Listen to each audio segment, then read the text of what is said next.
kuliah hukum dan hak asasi manusia. Kemarin sudah saya jelaskan bahwa hak asasi itu bersifat universal. Universalitas di dalam hak asasi ini disepakati di dalam sebuah kesepakatan internasional, Declaration of Human Rights. Jadi kita mau berbicara HAM dimanapun akan sama konteksnya. Karena sifat universalitas daripada hak asasi manusia.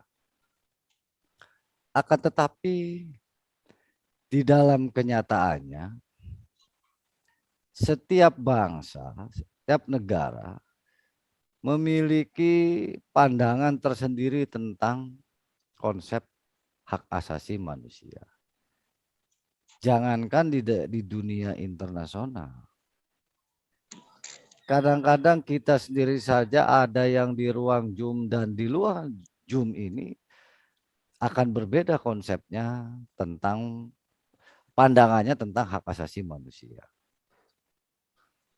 Ada yang beranggapan kebebasan itu adalah absolut, ada kebebasan itu tidak absolut, ada kebebasan itu dibatasi oleh hak orang lain, ada yang beranggapan kebebasan itu dibatasi oleh undang-undang macam-macam. Sehingga ada kontradiktif antara sifat HAM yang universal ini dengan praktek kenyataan di dalam realitasnya. Oleh karena itu, saya ingin menjelaskan kepada saudara apa sesungguhnya yang menyebabkan perbedaan daripada hak universal daripada kebebasan ini. Karena kalau kita lihat daripada pasal 1 ayat 1 Undang-Undang 39 tahun 9 tentang HAM, maka pengertian tentang HAM hampir sama dengan yang ada di Bill of Rights, Magna Carta, Declaration of Human Rights, ataupun di dalam pengertian-pengertian yang dikemukakan oleh para ahli. Hampir sama pengertiannya. Tetapi dalam memaknainya bisa berbeda jauh. Kalau kita lihat pengertian HAM Undang-Undang 39 tahun 99 bahwa hak asasi manusia itu adalah hak yang melekat pada diri manusia, merupakan kodrat atau pemberian Tuhan Yang Maha Esa yang harus dilindungi, dihormati, dilindungi dan dijunjung tinggi oleh negara, oleh hukum, oleh setiap orang untuk meningkatkan harkat dan martabat manusia. Makna dari pengertian pasal 1 ayat 1 tersebut tentunya ini yang menjadikan perbedaan-perbedaan pandangan. Salah satu contohnya. Terkadang dalam memaknai pasal 1 pengertian HAM di dalam Undang-Undang HAM orang berbeda-beda. Sehingga saya perlu memberikan suatu penyeragaman pandangan kepada saudara tentang pengertian HAM berdasarkan Undang-Undang nomor 39 tahun 99. Tadi apa yang dimaksud kalimat bahwa hak asasi itu harus dihormati, dijunjung tinggi dan dilindungi oleh negara? Artinya yang memiliki kewajiban untuk melindungi, menghormati dan menjunjung tinggi terhadap kebebasan tadi adalah negara. Karena begitu bunyi pasalnya. Jadi bukan kebalikan. Bahwa kami juga memiliki hak asasi, kami berhak melaporkan Anda ketika Anda mengkritik kami dan itu tidak sesuai dengan kenyataan. Nah, akhirnya kan demikian. Padahal kalau kita lihat bunyi kalimat dari pasal 1 ayat 1 Undang-Undang HAM, bahwa hak asasi itu harus dihormati, dilindungi, dan dijunjung tinggi oleh negara. Jadi negara memiliki kewajiban menghormati hak individu tadi, setiap warga sipil. Negara juga berkewajiban untuk melindungi. Bagaimana agar hak yang dimiliki oleh individu, oleh masyarakat sipil ini terlindungi. Dan negara juga memiliki kewajiban untuk menjunjung tinggi hak-hak individu yang dimiliki oleh setiap warga negaranya. Kan begitu maksudnya. Bukan malah sebaliknya. Lalu kewajiban siapa lagi? Kewajiban hukum. Hukum yang dibuat dalam rangka untuk menghormati, melindungi, dan menjunjung tinggi hak asasi manusia. Bukan untuk membatasi. Ya kan? Yang ketiga adalah setiap orang. Apa maksud kalimat setiap orang? Apakah setiap orang bisa mengurangi hak asasi manusia? Bisa membatasi hak asasi manusia? Tidak. Tidak setiap orang bisa mengurangi, membatasi kebebasan tersebut. Lalu orang yang mana yang dimaksud? Biasanya orang-orang ini yang memiliki kekuasaan. Dengan kekuasaannya, dia pergunakan untuk membatasi, mengurangi, bahkan melanggar nilai-nilai hak asasi manusia. Contoh siapa orang yang dimaksud? Contoh adalah pengusaha. Kalau tadi penguasa, sekarang pengusaha. Ada kemungkinan walaupun dia bukan penguasa, tetapi dia mampu mengurangi kebebasan tadi. Kepada siapa? Kepada para karyawannya, kepada buruhnya, kepada para pekerja. Karyawan tidak boleh memakai jilbab bagi muslim. Kalau bekerja di kami, nah ini sudah mengurangi kebebasan memeluk dan meyakini agama dalam hal beragama. Boleh melakukan ibadah tapi cukup untuk duhur saja, kalau asar tidak boleh. Nah, begitu juga dengan hak-hak sosialnya. Banyak yang dapat dikurangi, dibatasi oleh seorang pengusaha. Siapa lagi orang yang dimaksud? Misalkan anak terhadap orang tua terhadap anaknya. Dalam hal apa? Dalam hal memilih pasangan misalkan. Anaknya sudah suka sama suka. Keduanya sudah bersepakat ingin melangsungkan pernikahan. Tiba-tiba orang tuanya nggak setuju. Dengan kekuasaannya dia menekan agar pernikahan itu dibatalkan. Kebebasan yang dimiliki anak dibatasi oleh orang tuanya. Itu ada kemungkinan pelanggaran hak asasi juga bisa dilakukan oleh bukan hanya oleh penguasa, tapi juga oleh pengusaha dan juga oleh tadi orang-orang yang memiliki kekuasaan seperti orang tua terhadap anaknya. Wajar dong Pak, yang namanya orang tua kan ingin memberikan yang terbaik. Tapi sudah pastikah pilihan orang tuanya itu adalah pilihan yang terbaik dan paling baik? Belum tentu juga. Makanya Undang-Undang HAM nomor 39 tahun 99 berkorelasi terhadap Undang-Undang nomor 1 tahun 74 tentang perkawinan. Menurut Undang-Undang nomor 1 tahun 74 tentang perkawinan, bahwa perkawinan yang sah adalah perkawinan yang dilakukan atau dilangsungkan oleh agama dan kepercayaan. Artinya tidak boleh perkawinan campuran, beda agama, kan begitu syaratnya. Yang kedua dicatat oleh pejabat pencatat nikah sebagai persyaratan administratif. Jadi syaratnya cuma dua itu. Walaupun perkawinan itu dianggap sah, menurut Undang-Undang nomor 1 tahun 74 ada saksi, ada mas kawin, ada wali atau orang tuanya, kemudian ijab kabul, itu sah menurut hukum Islam. Tetapi ketika perkawinan itu ada unsur paksaan, maka perkawinan tersebut dapat dibatalkan karena melanggar undang-undang hak asasi manusia. Oh, begitu. Ini sebuah bentuk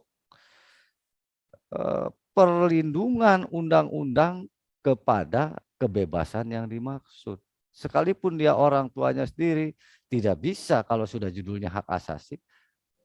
Dan rumusnya sudah pasti terjadi pemberontakan, perlawanan terhadap penindasan kepada kebebasan tadi. Seperti Raja Louis atau Napoleon Bonaparte dihukum gantung oleh rakyat sendiri. Bagaimana itu saudara tahu keluarnya Magna Carta? Bagaimana keluarnya Declaration et du Citoyen Prancis, ya kan? Itu bentuk perlawanan terhadap kezaliman yang dilakukan oleh penguasa. Karena manusia secara kodrat dia ingin bebas. Karena kebebasan itu hak kodrati pemberian Tuhan yang Maha Esa. Secara alamiah akan begitulah keinginan manusia. Ketika kebebasannya ditindas, maka rumusnya sudah pasti akan terjadi perlawanan. Ada gerakan reformasi mahasiswa tahun 1998, perlawanan terhadap rejim Orde Baru yang begitu kejam. Banyak melanggar HAM. Kebebasan HAM dibatasi di sana sini.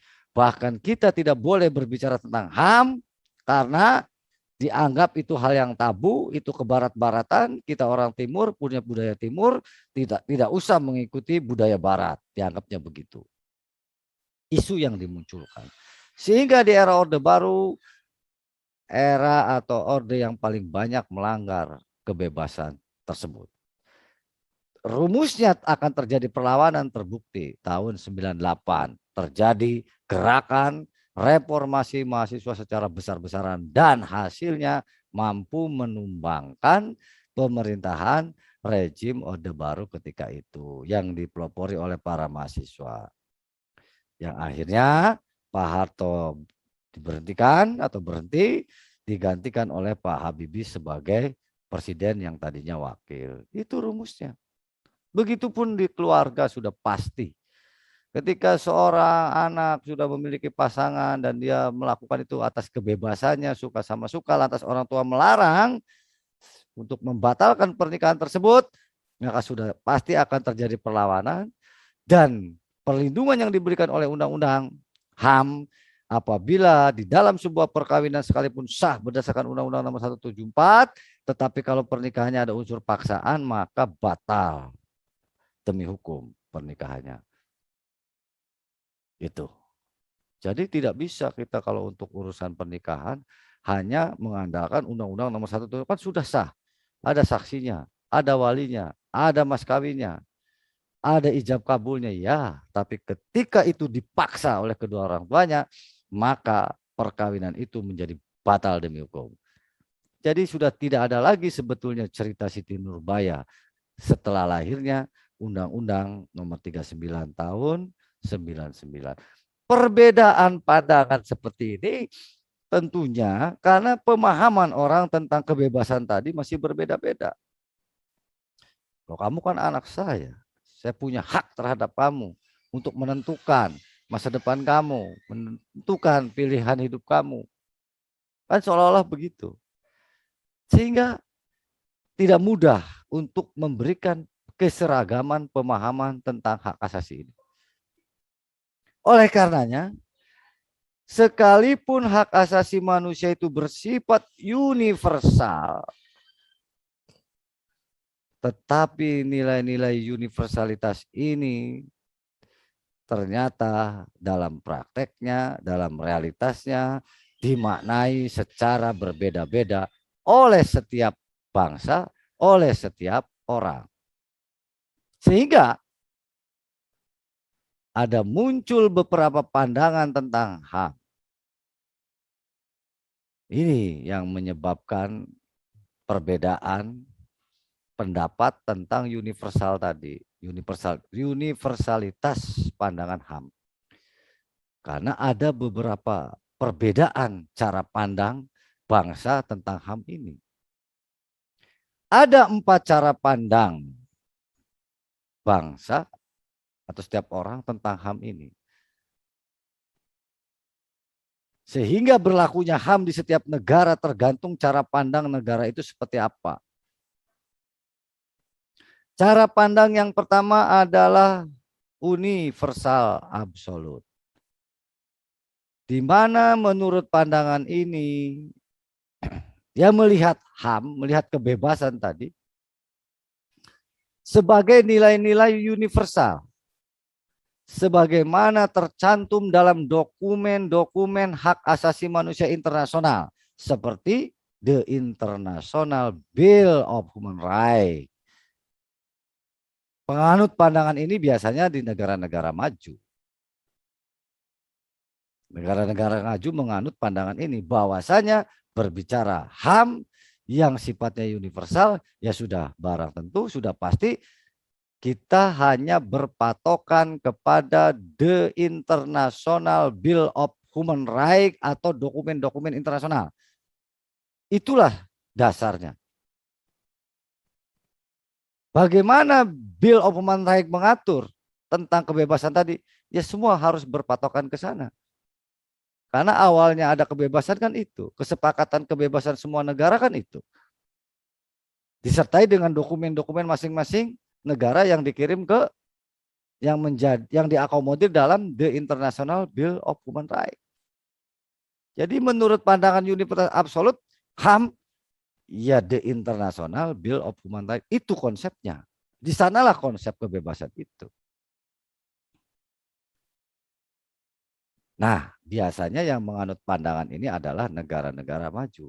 Di mana bagi negara-negara berkembang mereka dinilai eksploitatif karena menerapkan HAM sebagai alat penekan kebebasan dan sebagai instrumen penilai tool of adjustment. Baik, buruk, jelek, bagus, kan begitu. Makanya di negara berkembang tidak mungkin dia akan berpandangan universal absolut. Contohnya apa?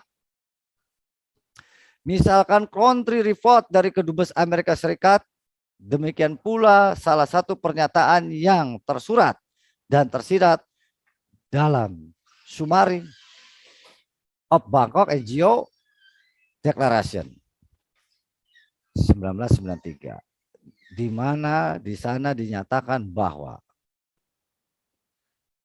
turunin naskahnya dan naikin.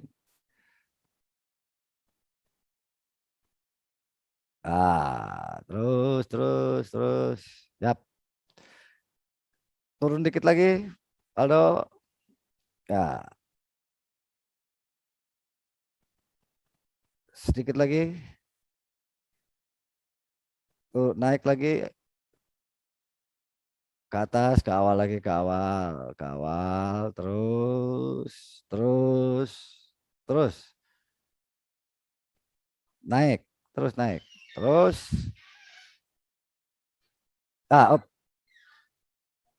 Bahwasanya Deklarasi Bangkok 1993 menyatakan antara lain ketika hak-hak asasi manusia menjadi perhatian dan berharga serta bersifat universal, pembelaan hak asasi manusia tidak dapat dianggap sebagai pelanggaran atas kedaulatan nasional. Kalau di negara berkembang kebalikannya, kebebasan itu ada salah satu yang bisa dianggap mengancam kedaulatan nasional. Kalau di negara maju, bahwa kebebasan bersifat universal. Pembelaan hak asasi manusia tidak akan dapat dianggap sebagai pelanggaran terhadap kedaulatan nasional.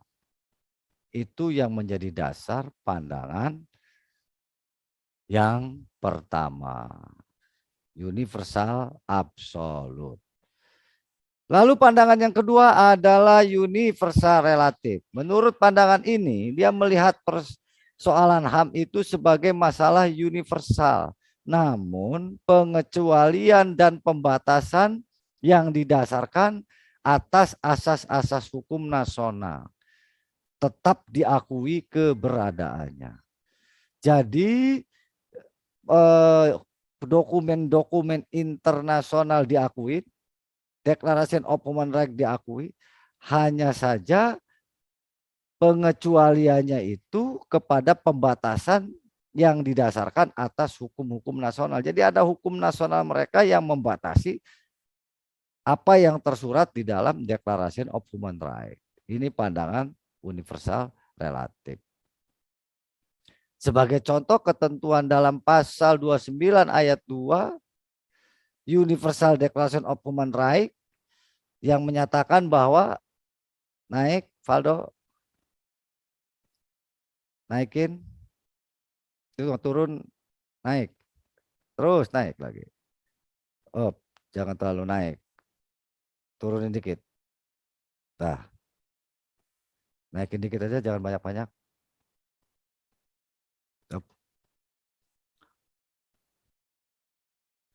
Menurut pandangan universal relatif, naik lagi Paldo, universal relatif.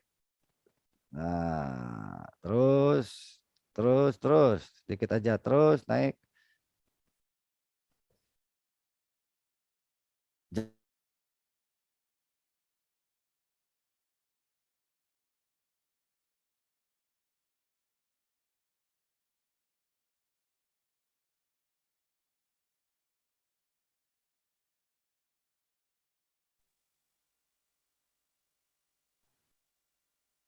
Pak, nggak ada suaranya, Pak. Suaranya nggak muncul, Pak. Oke, udah muncul ya. Pak. Ya, menurut pandangan universal relatif, bahwasanya dalam penerapan hak-hak dan kebebasan setiap orang dihadapkan pada batasan-batasan tertentu yang ditentukan oleh hukum yang bertujuan untuk melindungi penghargaan dan penghormatan terhadap hak-hak dan kebebasan orang lain dan memenuhi syarat-syarat yang adil dari segi moral, norma masyarakat, dan kesejahteraan umum dalam masyarakat demokratis. Ini yang sering muncul kalimat kebebasan itu dibatasi oleh hukum dan hak orang atau kebebasan orang lain. Ini menurut pandangan universal relatif. Yang berikutnya pandangan partikularistiek absolut. Menurut pandangan ini, melihat HAM itu sebagai persoalan masing-masing bangsa tanpa memberikan alasan yang kuat, khususnya dalam meletakkan penolakan terhadap berlakunya dokumen-dokumen internasional. Pandangan ini sering kali menimbulkan kesan egois, defensif, dan pasif tentang HAM. Jadi dia tidak mengakui keberadaan Declaration of Human Rights, bahwa berbicara tentang kebebasan hanya mengakui terhadap apa yang berlaku di negara tersebut. Karena menurut pandangan ini, persoalan masing-masing bangsa HAM itu tanpa memberikan alasan penolakan terhadap Declaration of Human Rights. Jadi hanya mengakui mengakomodir aturan HAM yang ada di negaranya saja. Mengesampingkan Declaration of Human Rights ataupun dokumen-dokumen internasional. Inilah negara yang menganut pandangan partikularistiek absolut. Yang berikutnya,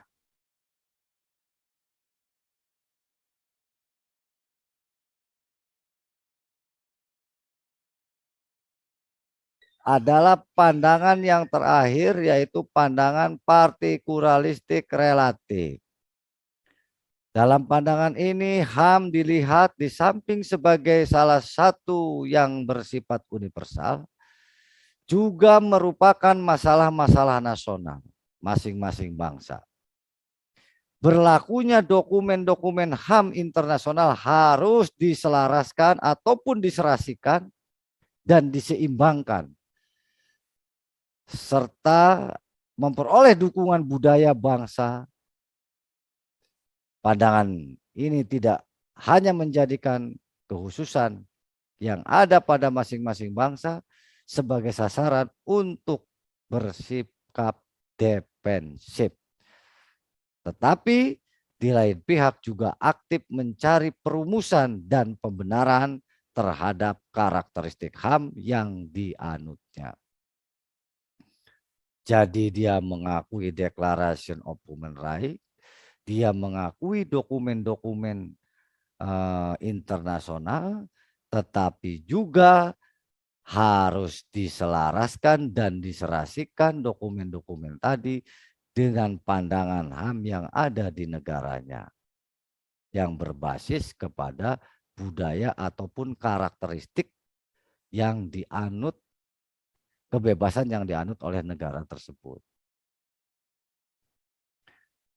Negara yang menganut pandangan partikularistiek relatif ini biasanya negara-negara berkembang.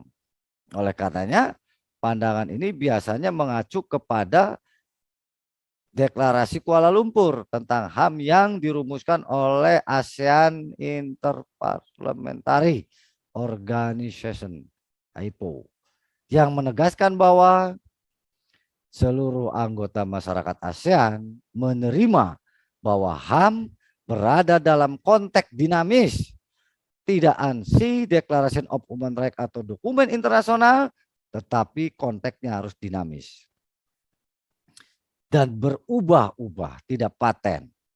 Juga setiap negara memiliki warisan pengalaman sejarah di negaranya masing-masing, ini pun harus diperhitungkan sebagai kebebasan tadi. Dan perubahan yang nyata, baik perubahan dalam hal ekonomi, sosial, perubahan politik, perubahan budaya, juga perubahan norma-norma harus dipertimbangkan untuk melengkapi perkembangan HAM tadi. Sehingga biasanya negara-negara yang seperti ini adalah negara-negara yang berkembang penganutnya. Salah satunya Indonesia. Oleh karena itu, menurut Muladi, bahwasanya HAM adalah universal. Sepakat dia mengatakan seperti itu. Tak terpisahkan, saling bertergantungan, saling berhubungan antara masyarakat internasional dengan masyarakat regional ataupun nasional, dan sudah seharusnya memperlakukan HAM secara keseluruhan, secara adil dan merata, berkedudukan sama, dan dengan penekanan yang sama. Sementara itu, pengertian-pengertian baik yang bersifat nasional, regional, dan berbagai latar belakang sejarah kebudayaan, keagamaan harus ditanamkan dalam pikiran sekaligus menjadi tugas negara tanpa memandang sistem politik, ekonomi, dan budayanya, tetap memperhatikan dan melindungi HAM dan kebebasan dasar manusia. Maka pandangan partikularistiek relatif cocok untuk dianut oleh bangsa Indonesia. Begitu kata Pak Muladi. Oleh karena itu, inilah yang menyebabkan kenapa cara pandang bangsa tentang HAM itu berbeda-beda. Ada yang mengesampingkan Declaration of Human Rights dan dokumen internasional, ada yang sepenuhnya bergantung kepada dokumen internasional konsepnya, ada yang mengkombinasikan, ada yang membatasi, dan ada yang menselaraskan.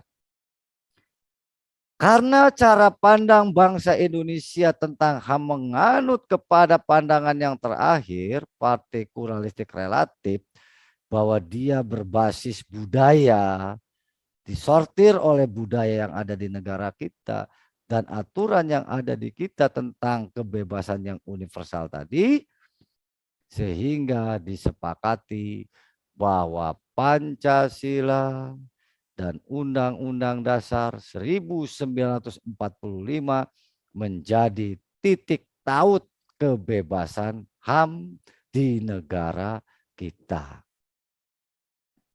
Jadi konsep tentang kebebasan yang universal tadi di negara kita titik tautnya adalah Pancasila dan Undang-Undang Dasar 1945. Apa yang dimaksud dengan titik taut? Nanti ada partikularisme HAM bercita rasa Pancasila. Nah, nanti saya jelaskan ya, mungkin untuk pertemuan yang akan datang. Apa maksudnya partikularisme HAM bercita rasa Pancasila atau keindonesiaan itu? Ya itu sebetulnya disortir oleh kelima landasan filosofis bangsa. Ketuhanan yang Maha Esa, keadilan sosial, persatuan, kerakyatan yang dipenuhi hikmat kebijaksanaan, 5 sila tadi yang menjadi pembatas atau filter terhadap kebebasan universal yang dimaksud. Sehingga munculnya beberapa kebebasan di dalam konstitusi negara kita sebagai suatu bentuk korelasi pandangan partikularistik relatif. Tidak semua diakomodir dalam konstitusi itu, hanya beberapa hak tertentu saja. Kalau disimpulkan ada terbagi menjadi 2. Hak sipol, sipil politik, dan ekosop. Sehingga apakah kita boleh melakukan perkawinan satu jenis, homoseksual, gays? Ini kan kebebasan. Ini kan hak asasi. Oh, tidak bisa. Karena hukum perkawinan itu berasal dari hukum agama. Agama mana sih? Kita kan konteksnya titik tautnya Pancasila, ketuhanan yang Maha Esa kan? Pertanyaannya, agama mana yang membolehkan perkawinan sesama jenis? Apakah ada? Kan asal muasalnya hukum perkawinan, asbabul nuzulnya adalah hukum agama. Diakomodir oleh Undang-Undang Nomor 1 Tahun 74 agar tertib administrasi. Kalau tiba-tiba ada keinginan ingin dilegalkannya perkawinan sesama jenis, homoseksual, gays, apa yang menjadi dasarnya? Gantungannya di mana? Kan semua warga negara harus menundukkan diri kepada negara dengan di bawah hukum yang mengaturnya. Kan begitu. Itu konsep tentang liberty. Kalau di negara kita itu kan konsepnya liberty. Itu seperti halnya kebebasan beragama. Apakah boleh kita menganut pemahaman ateis, tidak mengakui adanya Tuhan? Ini kan kebebasan, Pak. Hak saya. Saya mau ngakuin Tuhan, mau tidak mau ngakuin Tuhan, itu adalah kebebasan saya. Yes. Tapi harus disadari dalam konteks pemikiran HAM ini bahwa kebebasan yang dimaksud adalah merupakan anugerah Tuhan yang Maha Esa. Kita bisa mendapatkan kebebasan ini adalah anugerah Tuhan yang Maha Esa. Tidak mungkin kita dapat HAM kalau Tuhan tidak menganugerahi. Sementara ateis tidak mengakui adanya Tuhan. Bagaimana orang kebebasannya aja ini diberikan oleh Tuhan? Pemberian Tuhan, tapi dianya tidak mengakui Tuhan. Dengan alasan alih-alih sebuah kebebasan. Gitu ya. Jadi kan kontraproduktif, tidak sinkron. Ada sesuatu yang bertolak belakang. Kira-kira begitu. Paham sampai di sini, saudara? Nangkap nggak poinnya?